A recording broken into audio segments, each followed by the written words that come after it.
About the year 600 BC, Buddhism appeared in India. And we hear a great deal about Buddhism today. We hear a great deal about its contributions on various ethical, moral, cultural, and spiritual levels. But you do not hear very much about Buddhistic science.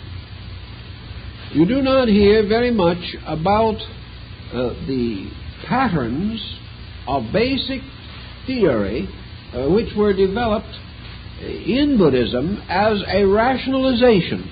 Remember, in Buddhism, you had doctors, and you had scientists, you had biologists and chemists, just as in every other religion of the world. And Buddhism, like other faiths, had to have a certain scientific pattern by means of which natural sciences could be reasonably advanced. It was especially true in Buddhism, for this philosophy religion never attempted to restrict or limit any form of scientific discovery. The scientist could not be a heretic in Buddhism. It was assumed that he was merely exploring one mystery, and that this mystery was both scientific and religious, and that nothing that the physician could discover could be in conflict with what the mystic had perceived in his inner experience. So there was no conflict of ideas at all. In Indian Buddhism, we do not have too much further information on the atomic theory. It will be probably found in time, however, that as Buddhism was essentially reformed Hinduism, that the basic ideas that were dominant in Indian thinking did affect Buddhism, just as the basic ideas of Jewish and North African thinking did affect Christianity, so that the principles remain comparatively the same. When Northern Buddhism broke away about the beginning of the Christian era and moved north, we find immediately in the great vehicle, or the Pure Land sect, the coming forth of a clear statement of atomic thought. But we do not have it until that time, which would place it about the 1st or 2nd century.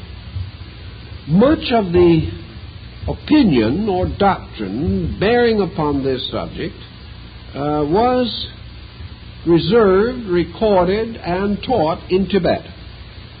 And in the great monastery libraries at Lhasa and Tashilampu were important collections of early Buddhist works, which included contemplations upon the nature and structure of atoms. Now, this is no metaphysical hearsay. This is known to be so. This particular type of research must, of course, be made to fit into Buddhist philosophy, and here was a kind of a little rub. Because, as you remember, the Buddhists did not basically believe in the reality of matter. This kind of creates a complication. To them, the universe is a sort of area of illusion. The universe exists only because of certain psychic experiences of man. That is, the universe as far as man is concerned in it. The universe, therefore, is not eternal. Let us put it that way. In Buddhism, the universe is the child of necessity. The universe exists with all its laws because creatures exist who try to be lawless. And if man keeps the law itself falls into mystery and is never seen again. Laws are for those who break them. Worlds are for those who have not learned to live without them. That is the essential principle. Therefore, it would not be conceivable to the Buddhist that the atom could be an absolute abstract reality. The atom, therefore, had to be some kind of a structure partaking in and of the illusion of existence. The atom, therefore, also had to be something which exists for a time and then does not exist anymore. This idea that we have of the eternity of time and space and substance, these ideas were foreign to the Buddhist thinker. Buddha never denied that man had a body, but he denies the essential reality of that body. Buddha did not say we did not have a house to live in. He did not believe in the non-reality of matter in the sense that we look at something, see it, and it isn't there. That was not his concept at all.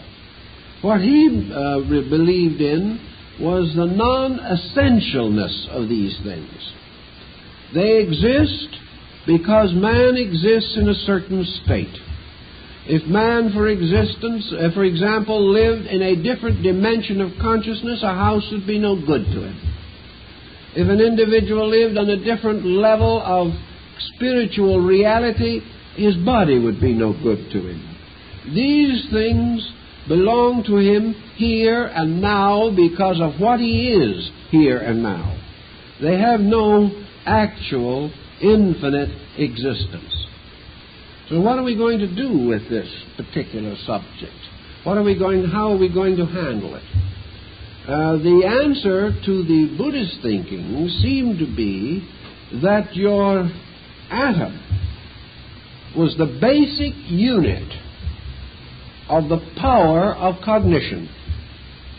In other words, the atom is the very substance out of which thought and idea originate. Therefore, atoms are thought-idea entities or units.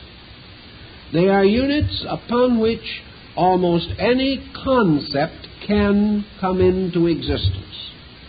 And thinking is drawing together mental atoms. Nirvana, or the ceasing of personal existence, is the scattering of these mental atoms back again into their cause. Here we have a new dimension, a world in which space becomes thought. And in this same universe, what we call motion becomes will. Therefore, the universe exists only of will and the object of will. And the object of will is a conjured up mental image of the thing willed.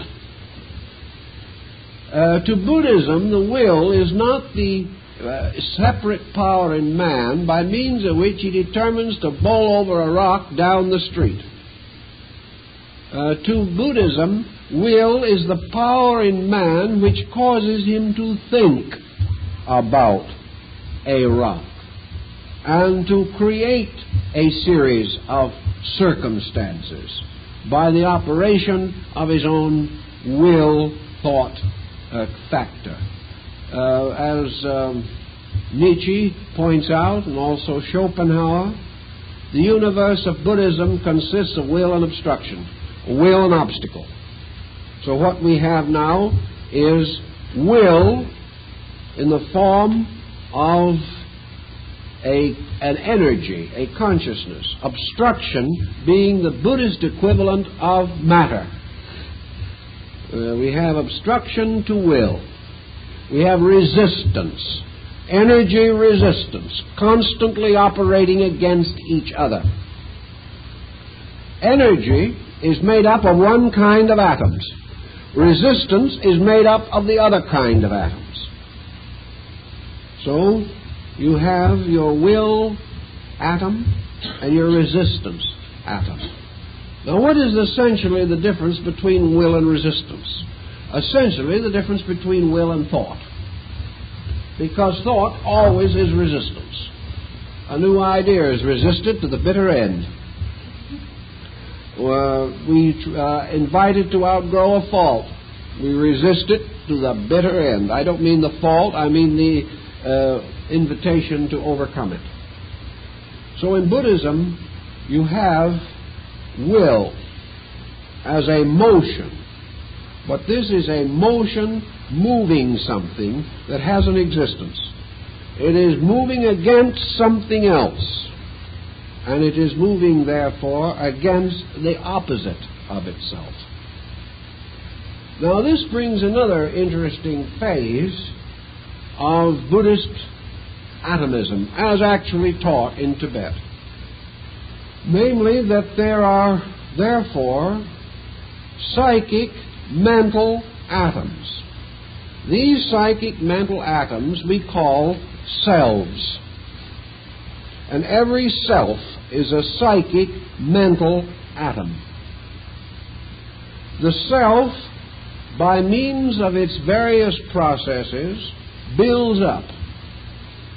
The union of the atoms which have the self principle in them results in the gradual building up of a body which has a self in it, the compound body being always equaled by the internal compound of the self element.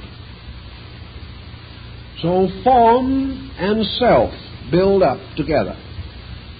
And the more the pattern of the body looks like a human being, the more the self in that body acts like a human being, until we finally get the human aggregate, and it is then motivated by the human self-energy. Now, the self is composed of atoms, of which the greatest of them are the 5 groups of the skandhas. The skandhas simply being the faculties, or attributes by means of which we function in various sensory levels of awareness. We are aware because the atom of awareness in us is aware of the atomic structure of other things. It's all a struggle in the level of atoms. Now, both the Hindus and later, particularly the Buddhists, worked in a nice moral principle into this thing, which I think is rather quaint and unique. Atoms now not only have color, taste, shape, but atoms now have the potentials of good and evil. In Buddhism, atoms are moral entities. The fact that we cannot conceive them as moral, the fact that their lives are so minute that we would hardly like to assume that they have mentality or anything of that nature, Buddhism tosses this aside with a gesture on the simple grounds that our natural tendency to think that nothing is intelligent but ourselves is a pure case of egotism. Actually, the atom has intelligence. If it did not, then no aggregate of atoms could be intelligent. The only way you can escape this is to assume an intelligence apart from the atom. The moment you do this, you're back in deism again, which your scientist doesn't like very well either. Either the atom has a soul, or the atom is an soul. And Buddhism prefers the fact that the atom is a creature with a psychic life, just as the Jains assumed that it was a creature with color and number and form and taste and flavor and these things. So now we have atoms that contain within themselves the potentials of good and evil, so that in all creatures that are composed out of atoms there is conflict. The conflict being the psychic conflict in the atoms themselves.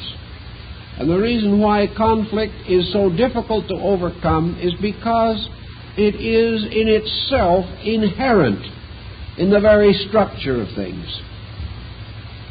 As a result, however, of the fact that atoms have this quality, they also have the power of attracting and repulsing other atoms with the same or opposing qualities.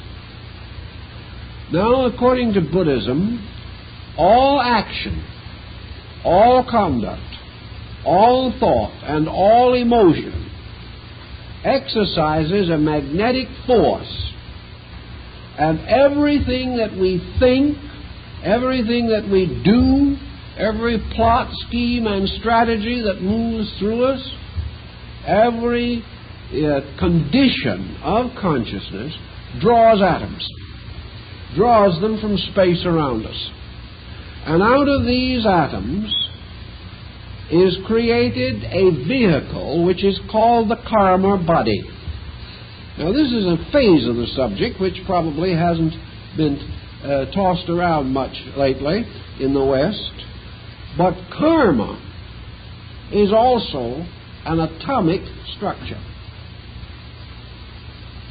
These karmic atoms drawn into the complex of the human life therefore represent all types of condition drawn by attitude.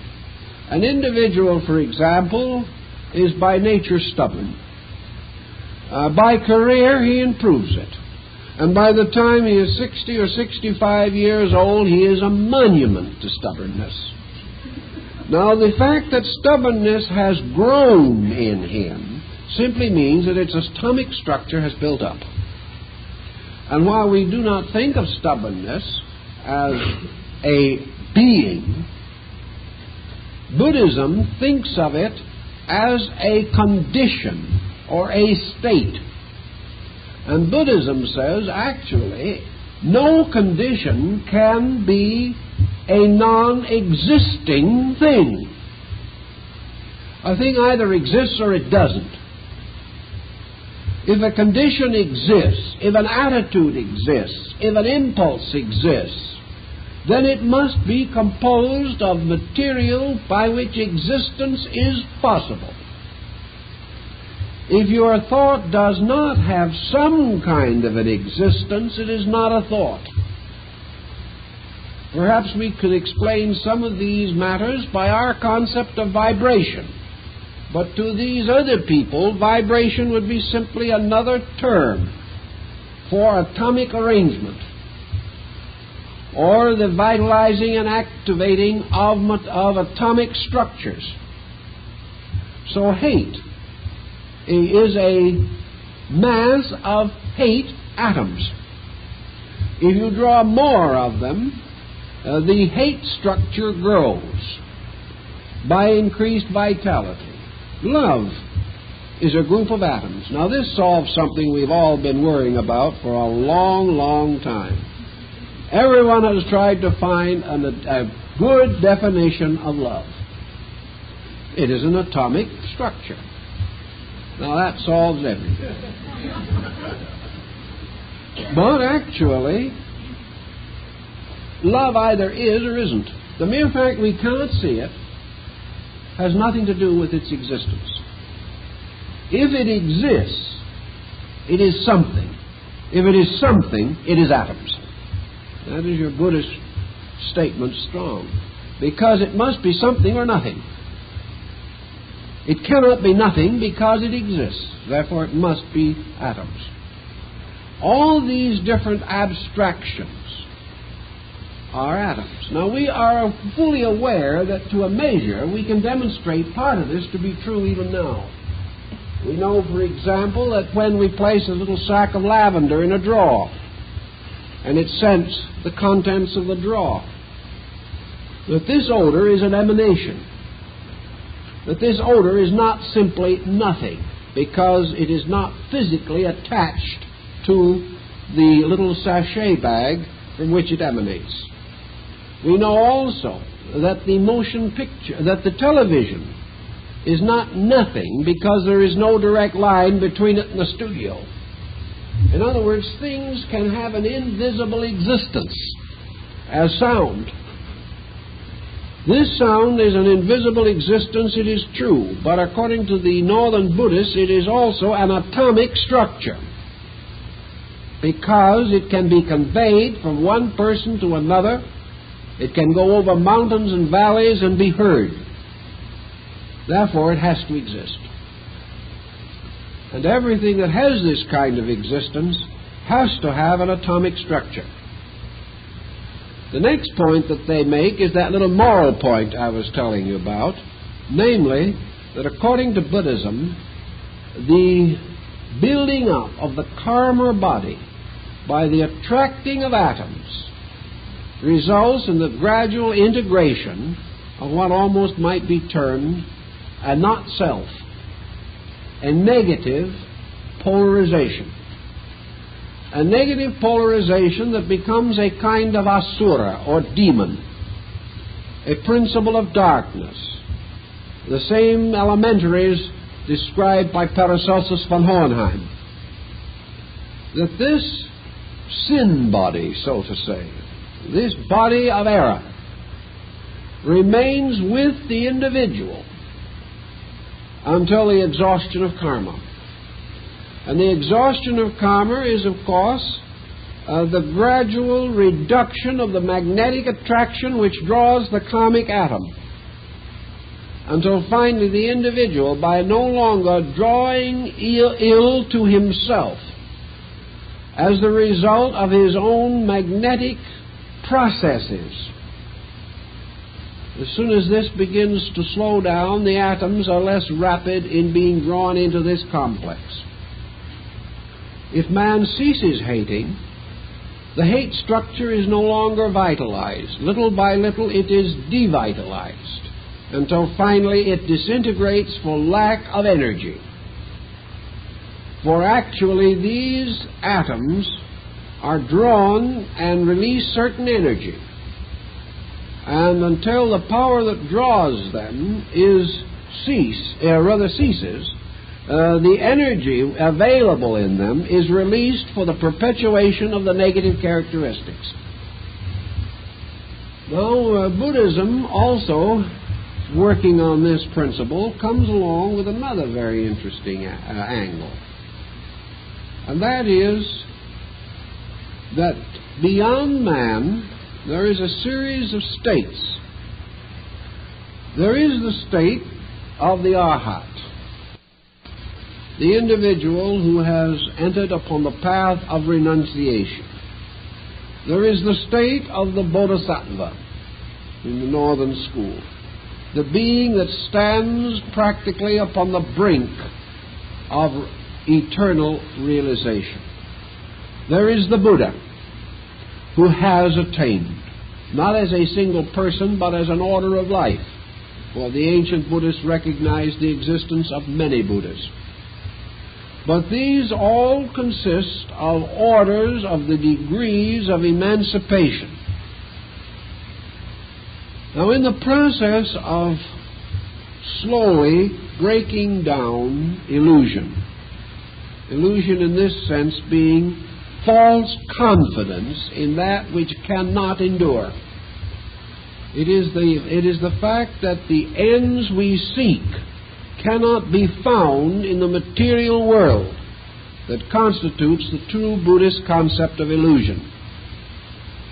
According to their doctrine, there is slowly built up or brought into manifestation something else. And that is that there exists another kind of atom. This other kind of atom, which is apart from the four, however, does not have an eternal existence in space. It is actually an atom that is built in the fifth element field, akasha, or the soul. And the fifth element is the thing that has a beginning but no end. And this kind of atom, to which Buddhism refers, is actually the Buddha atom. This gradually develops or manifests. And according to Buddhism, this becomes the secret of how atoms begin. namely that atoms all have their beginning in an infinite concatenation of time through infinite time and space, that all atoms begin by this process of the creating of the Buddha atom, by which, to make it as simple as we can, a new unit of cosmic energy is gradually created by the disciplines of self-direction. And as the time goes on, the impermanent or karma body composed of atoms slowly disintegrates. And at the final edge of nirvana, at the very end of things, a different kind of atom comes into existence, and this atom takes over. This atom is infinite life. This atom is something we cannot conceive of at the present time, but it is the one real type of atom that does exist, and it is not involved in creation at all. But it is the reason why everything lives. It's the reason why space and the atom can exist. And the attainment of the nirvana is as described in Buddhism, or the illumination of Buddha, is to a measure a representation of this. For it is the bursting of this great sun of light. It is the achievement of the mysterious eternal unit that constitutes the Buddha atom. Once this atom is created, as Gautama points out in a number of his dialogues, this atom comes into existence on that occasion when, with fullness of contrition of spirit and of mind, a being, no matter how humble, how uneducated, how uninformed, or what land he may live in, no matter what part of the earth or race that he may come from, whenever that human being inwardly resolves that his life shall be useful to another, in that moment the Buddha atom is born. In that moment the service of good takes over upon the personal selfishness of life. Therefore, in the Jataka tales, where these stories are unfolded, always the beginning, 10 kalpas ago, 20 kalpas ago, innumerable ages and eras of time, all of this, the beginning is that the humble man, whether he be prince or pauper, whatever be his state, when he comes to his knees and he humbly says within himself, I desire the good of all more than I desire the good of myself, in that moment the Buddha atom is born. It is at that moment also, according to the Buddhist, that a seed drops from the lotus throne pond at the foot of the throne of Amitabha into the pool of life. At that moment, the Buddha seed is sown in the paradise of Amitabha. Now, it may take millions of years, hundreds of ages and generations, before this little dedication, gradually flowering, gradually unfolding and expanding, comes finally to the fulfillment of its destiny. But this is the planting of the Buddha atom, the atom which will ultimately end in the magnificent burst of cosmic light in which the personal vanishes forever in the universal. This is the seed of salvation that is referred to in several of the ancient scriptural writings. Thus there is an atom a kind of psychic atom that is created by the discipline of evolution, the discipline of growth. And it is made possible because of the akasha, or fifth element, which is locked within the other four elements, the atoms of which constitute the body and its indwelling personality apart from its sleeping consciousness.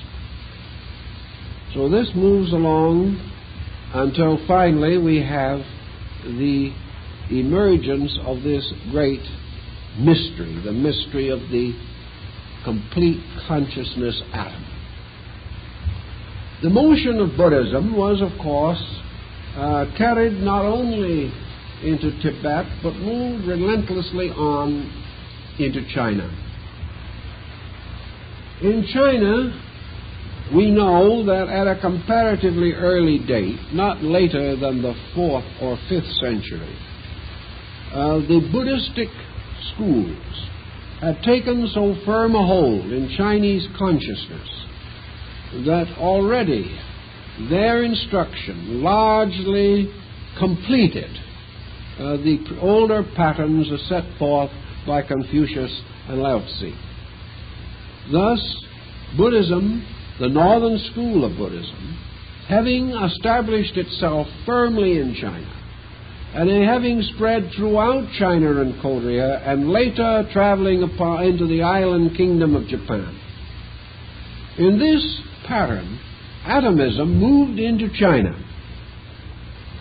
What do we know of atomism prior to Buddhism in China? What we have said about India will very largely cover this point. If Indian language is difficult to translate, Chinese is worse. And even the best Chinese scholars today are unable to be certain of the translation of many classical works. There is nothing more difficult in the world than to translate a highly technical Chinese document.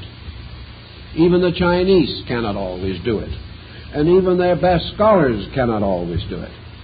Therefore, we have only a certain popular margin with which to work at the present time in estimating the Chinese view on this.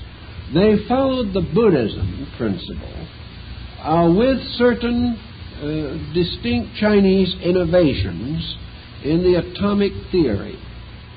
They divided the atoms again into four elements, but they had a rather funny way of doing it. For instead of dividing them as we do, they divided these elements into conditions of quality of character. Thus, for example, a human being was composed of a certain number of atoms of salvation, a certain number of atoms of perversion, a certain number of atoms of contention, and usually somewhere concealed within it one beautiful, radiant little Buddha atom. And they made little pictures out of these. They were very delightful. It looked like a little package of your favorite flower seeds from a local store. They were all different colors. But these atoms represented no longer just physical atoms, but quality atoms. They were the compound which make up the life and the heart and the works of men. In medicine, however, the Chinese were also aware of a certain amount of atomic fact. And of course, I suspect that we will not get much further with this than to the study of the I Ching, or the Classic of Changes. This mysterious book, which is said to me the most wonderful book in all the world, makes, of course, a series of diagrams called essentially trigrams. These trigrams, incidentally, are each ultimately composed of 6 individual units, apparently being partly derived from the Hindu system of atomics, where the 6 always constitute a unit. In the Classic of Changes, 2 marks stand out. the full line and the broken line. And upon this, the entire theory of Chinese ancient philosophy is built. These two lines simply represent positive, negative. They represent what we might term life form, spirit, matter, above, below, heaven, earth. They represent a vast number of opposing values and principles, and the symbolism by extension goes on to infinity. They also compose out of this situation a set of 8 compound patterns, each composed of 6 lines. This constitutes the full structure of the basic concept. And one of the early missionaries that went to China pointed out that to the Chinese, these lines represented a patriarch, the creator of things, the matriarch, the mother of all things, and the 3 positive branches and the 3 negative branches, their sons and daughters. Also that these 8, according to the Chinese story, were placed in a ship, and this ship floated upon the surface of the sea when the world was destroyed, and later when the dry land reappeared, this family of 8 came forth and populated the earth according to the sworn testimony of Fu He, the first heavenly emperor. Now, this parallel to the story of Noah is rather too pointed to be overlooked. For here we have again Noah, his wife, the 3 sons and the 3 daughters, who must repopulate the earth. This structure of lines, broken and whole lines, goes right back to our original concept of the nature of space. Namely, that space represents a polarized area in which energy and space itself become the positive and negative attributes. But the Chinese, bless their souls, they always did it that way, always made the negative positive and the positive negative. Therefore, to them, the empty space is positive and the principle of activity is negative. Why? Because the Chinese mind says positiveness is duration. A man is important as he gets older. If he's 100 years old, he begins to take on real significance. In China, that which endures is always most important. Motion ceases, but space does not. Motion is restricted. Space is everywhere. Obviously, space is the more important. And the mere fact that it is empty doesn't make the slightest bit of difference. Whether it is full or empty, it is a totality, and a totality eternal, inevitable, and immutable has the first distinction. Now, in China, as we say, there have been 3 great systems of philosophy operating. And as a result of that, we are bound to find in their various speculations a mixture of beliefs. So we have the broken and the whole line, representing the receptive principle and the objective principle. And these 2 continually producing patterns or compounds. This, in turn, requires to the Chinese, however, the preservation of the concept of heaven. And heaven in this case was not only superiority and space, but heaven was also a spiritual factor. So in your Chinese atomism, you have motion, you have space. You have atoms, you have vacuum. You have these 2 balanced polarities. But in China, you have heaven ordaining all of the motions of atom in space or in vacuum. Therefore, heaven becomes more than the positive atom. Heaven becomes the Lord of atoms. And China frankly acknowledges the existence of a power superior to the power of the atom. It does not, however, insist that this power is separate from the atom, but declares that the atom has two parts, its outer part corresponding to earth and its inner part corresponding to heaven. Therefore, the atoms can have their own heaven and earth. The atom contains both God and nature. The atom contains both motion and silence, or stillness. The atom contains both power and space. For each atom also possesses its space allotment. These atoms are, as in India and among the Buddhists, seminal or seed-like. But from the accumulation of these atoms, all structures are formed. But the Chinese, with their natural love of everything that is artistic, have created a concept that the universe is assembled by the sheer artistry of law. That universal law produces not only the world, but produces it in infinite beauty, infinite goodness, and infinite wisdom. It is all these things because it consists of heaven moving through form. And we find the same thought very largely contained in the Tao Te Ching of Lao Tzu.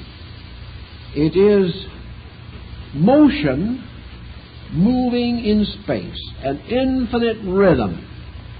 And that which moves is only motion because it moves something. Pure motion in a vacuum could not be known.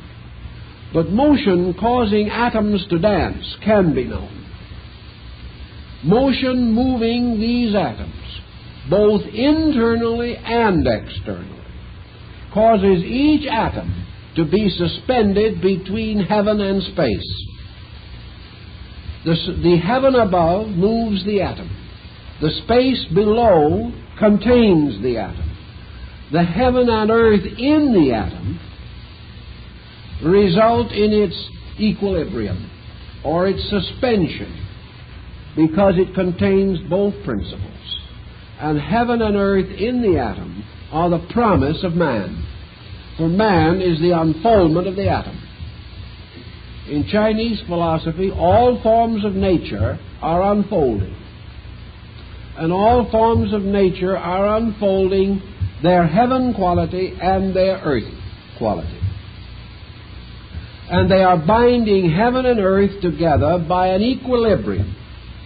And this equilibrium is man, being an embodiment of the principle of reason. And reason is a kind of spindle by means of which heaven and earth are united.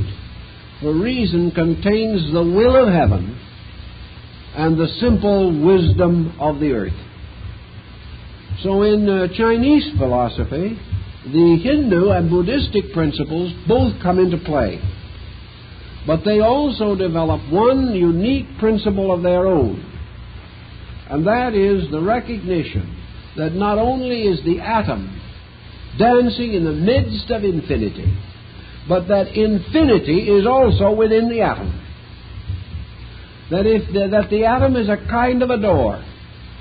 And if you could step through that door from this world to the world within the atom, you would step out of a very little house into an inconceivable mansion. For that which is locked within the atom, because we are no longer worried with size, dimension, time, place, and these other boundaries which we have arbitrarily placed upon principles, that actually, if we could step through the atom, we would step from the darkness and insecurity and uncertainty of a very tiny world into a luminous world of energies, into an inconceivable region of powers and forces. And in this stepping through, we would therefore move into a new dimension of heaven and earth. And we would see an earth of infinite magnitude and a heaven of infinite power. And we would realize that the atom, suspended between the two and more or less partaking of both, is the most rudimentary compound, and that it is this compound that makes man possible. It is this compound that brings forth the birds, the bees, and the trees, and the flowers, but it also finally brings forth from its own potential its own equilibrium power. And that equilibrium power is man. For it is man who must reconcile heaven and earth. It is also man who must sometime learn to use and not abuse the deep, mysterious power that is locked within the mystery of the atom. Time's up.